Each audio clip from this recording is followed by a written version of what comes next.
This is the might of India, that post-Operation Sindoor, the Pakistan Army has been forced to shift its army headquarters from Chaklala in Rawalpindi to Islamabad. The Pak Army think tank finds Pindi headquarters as a vulnerable one, as Indian missiles rained in at the Noor Khan Air Base in Chaklala on May 10th in the recent Indo-Pak conflict. That was a fallout of the Pahalgam massacre. But then, what are the reasons which is forcing Pak Army to shift its headquarters? Why is the Pak Army not finding Rawalpindi safe and is opting for capital Islamabad?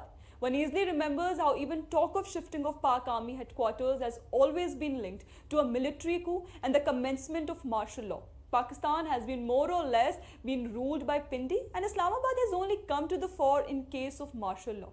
Secondly, Pakistan Army has a history of using humans as shield.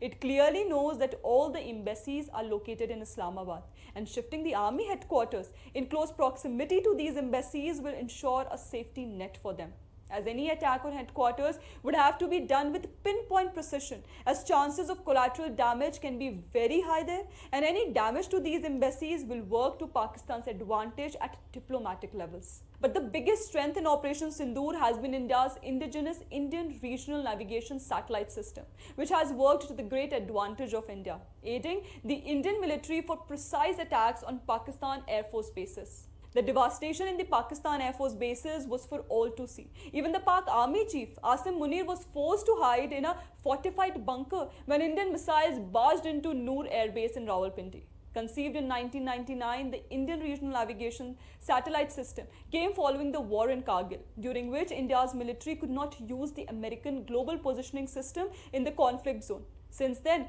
India has been working in the direction and has successfully ensured itself an indigenous Indian Regional Navigation Satellite System known as NAVIC. The Indian satellites had played a key role in the success of Operation Sindoor. They provided imagery with perfect accuracy for the targets hit by India during precision strikes. The ISRO chief V. Narayanan himself very recently mentioned that over 50 satellites were being used for various purposes, including national security. He underlined the significance of satellites technology towards securing India's borders.